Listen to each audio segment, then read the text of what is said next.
Sebelum hari itu datang, kami duduk berdua menjawab beberapa pertanyaan tentang satu sama lain. Tanpa tahu apa yang akan dia jawab, tanpa tahu seberapa sama atau berbeda kenangan yang kami simpan. Tapi mungkin di setiap cerita yang kami ucapkan, ada alasan kenapa kami akhirnya sampai di titik ini.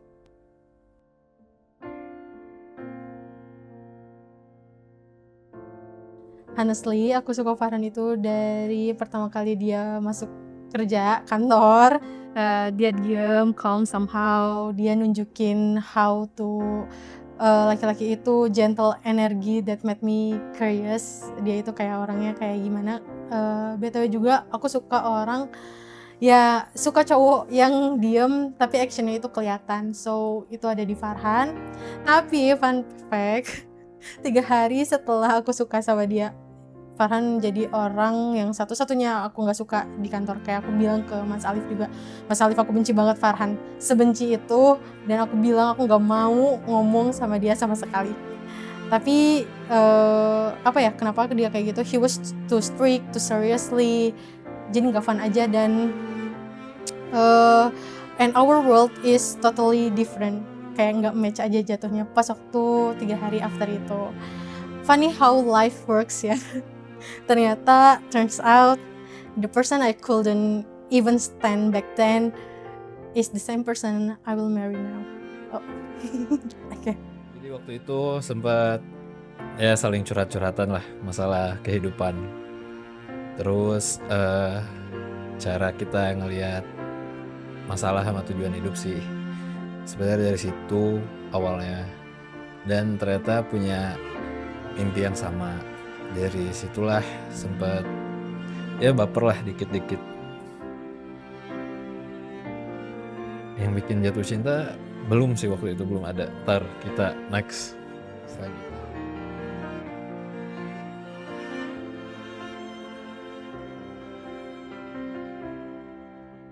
Pertama kali jadian pas kita kebetulan LDR. Karena pas orangnya deket, kita nggak notice satu sama lain. Pas LDR juga deketnya gara-gara kita punya problem yang sama. Kita juga lagi down waktu itu, terus ya sharing-sharing dikit-dikit kayak gitu. We start dating when I was in Bali and he was in Bandung. Kita after I resign, jadi dulu di kantor kita sama-sama paling muda. Jadi apa-apa pasti berdua, karena yang lain mohon maaf udah mature semua. Jadi mungkin yang klop energinya aku sama Farhan, kayak sebenarnya kita sama-sama benci, tapi ternyata kita sama-sama saling nyari gitu loh, ribut. Tapi anehnya dia juga jadi satu-satu orang yang paling aku cari. Kayak sebenarnya love hate friendship sih ternyata aku sama Farhan. Kita juga sering dicecein sama bapak-bapak Stena. Terus aku bilang kayak, even not my type bro. Kayak aduh, gak mungkin aku sama Brondong, gak mungkin aku sama Farhan. Istilahnya kayak gak mungkin gitu. Tapi ternyata mungkin disitulah red line, red string teori itu dimulai. Pas aku pindah ke Bali, ternyata kita sering chatan, sering saling kabar, sering bercanda, chat receh, ngobrol, telepon, yang nganggap itu semua ya best friend gitu. Oktober 2023, everything just click. Awalnya cuma nantangin kayak oke, kalau dia mainnya kayak gitu aku ladenin. Ternyata turns out aku beneran jatuh cinta sama dia sampai sekarang. Aku yang dulu paling gak suka LDR sama Farhan ternyata bisa LDR. Kita LDR di 6 bulan atau 3 bulan Bandung Bali. Akhirnya keterusan. Aku sampai bilang ke Tilda sama Ayu, kalau nyampe Jakarta aku putusin langsung Farhan. Turns out guys, this, I'm here. Lucunya dulu ya aku bilang amit-amit lah, something like that. Tapi ternyata Tuhan punya rencananya sendiri, Allah punya rencananya sendiri. Karena dari semua hal yang enggak aku rencanain, malah dia yang jadi rumah aku sekarang.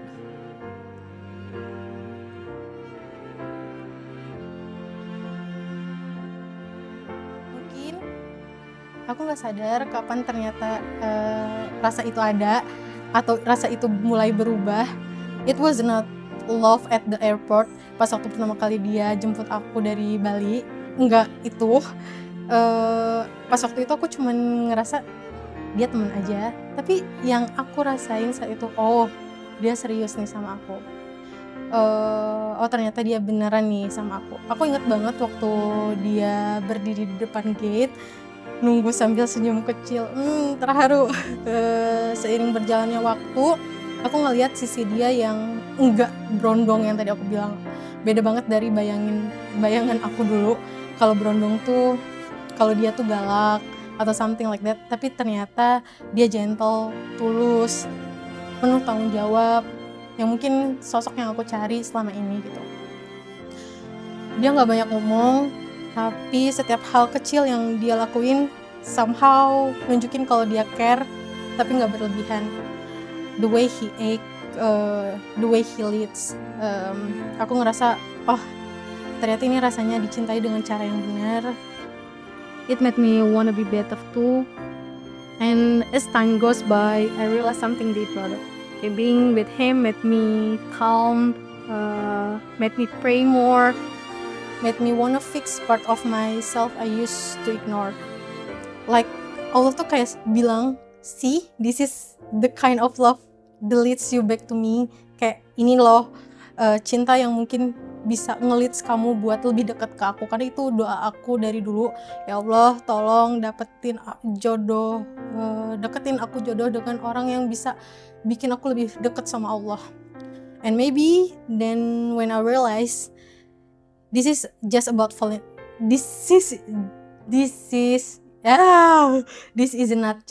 falling in love. It's about growing with someone dan insya Allah mau aku jaga selamanya. Dulu pertama kali aku sadar pas kita sering berantem. Jujur berantemnya tuh emang childish, berantemnya emang karena hal yang gak terlalu penting, tapi dari cara dia komunikasiin, dari cara kita sama-sama perbaikin lah hubungannya. Ya kita berantem gak cuman nyampein kata maaf atau gimana, kita juga saling ingetin salahnya di mana, terus kita benerin ke depannya gimana, kita juga cari jalan keluarnya bareng-bareng sih waktu itu. Kayak gitu. Dan beberapa kali sih emang ada ya kebodohan dari aku yang selalu dia kasih toleransi lah. Dia selalu kasih toleransi, dia selalu ajarin kalau seharusnya gak kayak gitu di hubungan, kayak gitu.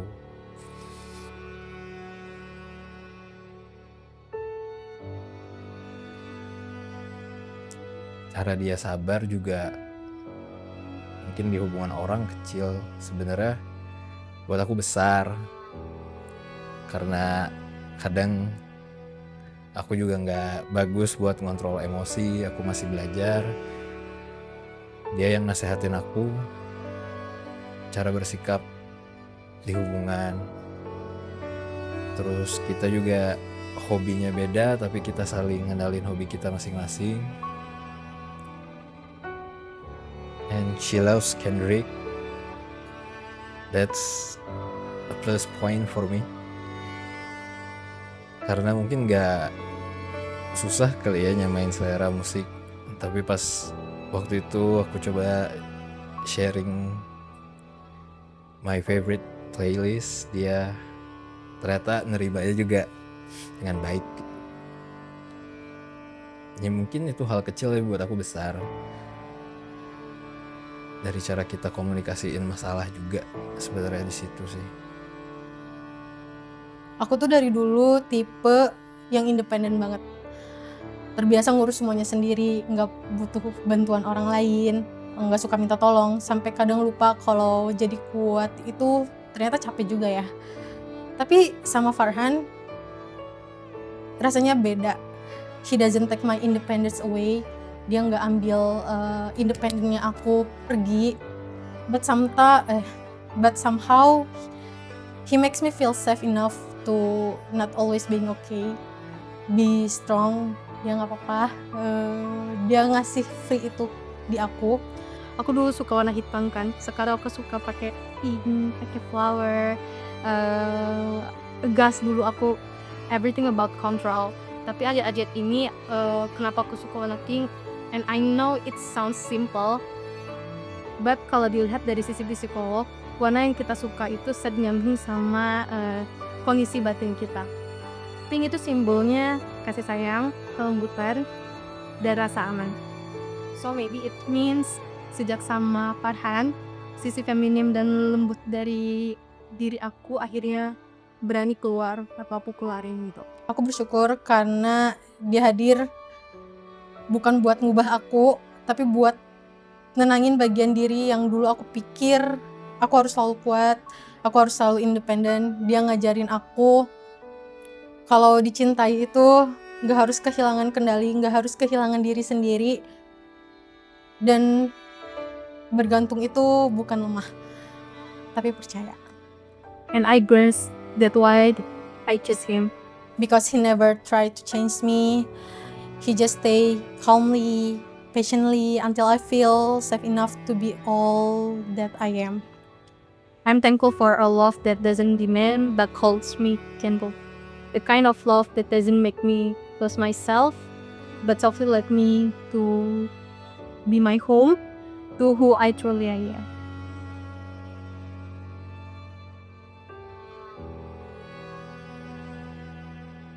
Mungkin it's a practice of growing and forgiving together.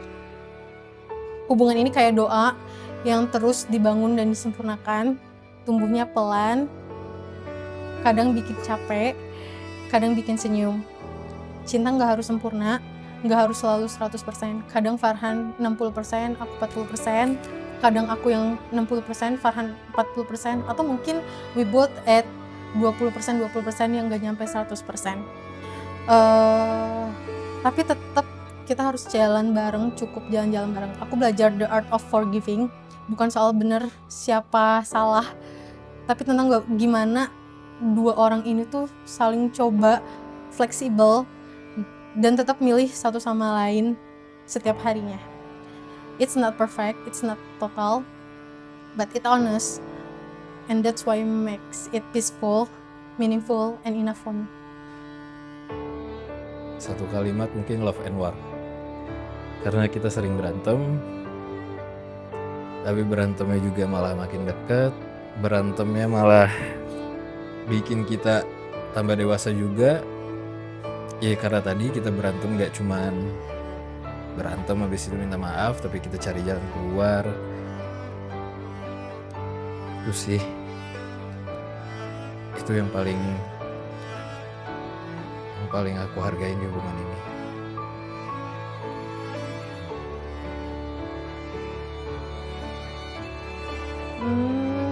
Oh, heart flat. Thank you for being my home. Karena sedih. Ketika aku nggak tahu jalan pulang dan rumah itu seperti apa, kalian itu selalu ada. Thank you for being my home. I see it, I feel it.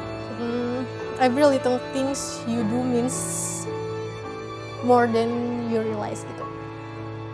Orang mungkin bilang kamu beruntung dapat aku. But honestly, aku lebih beruntung dapat Farhan. I'm the lucky one getting you because let's keep choosing each other until our hair gray, until our hair turns gray, until our face lined with time, kerut, until the world is just us.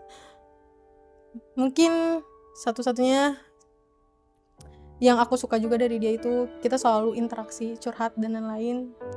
Semoga kita tetap chatly endlessly every single day, cerita apapun, hal kecil apapun seperti kita ngomongin banyak hal selama ini.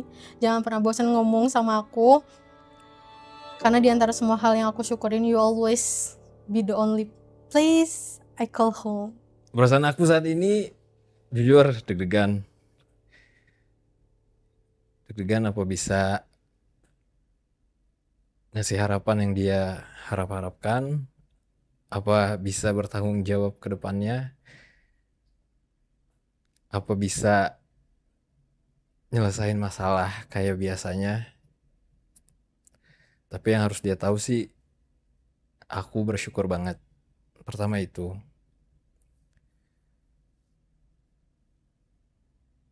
Bukan bersyukur cuman karena dia cantik, dia pintar, enggak. Tapi karena hari-hari yang kita lewatin, iya beberapa masih banyak yang perlu diperbaikin, namun hubungannya tetap jalan. Makasih banyak buat Salsabila udah nerima aku yang banyak kurangnya, udah mau berjuang juga, udah mau sama-sama benerin kekanak-kanakannya kita. Itu aja sih. Love you. You love me with your bones. Dari semua hal yang pernah kami pilih, memilih satu sama lain adalah yang paling kami yakini. Sebab kami tahu takdir ini tak pernah tentang kebetulan, tapi tentang dua hati yang dituntun untuk saling menemukan di waktu yang telah Allah tetapkan. Seperti yang difirmankan dalam Ar-Rum ayat 21, bahwa dari kasih dan rahmatnya, Dia menciptakan pasangan agar manusia menemukan ketenangan. It was never by chance, but by a decree already written, long before we ever met, in the Lauhul Mahfuz. Dan semoga dengan pernikahan ini, kami bisa menyempurnakan separuh agama kami, menjadi teman tumbuh, teman pulang, dan bersama-sama menuju ridho. Amin ya Rabbal. Darling, we don't ever have to pretend. Who knows what or who we choose?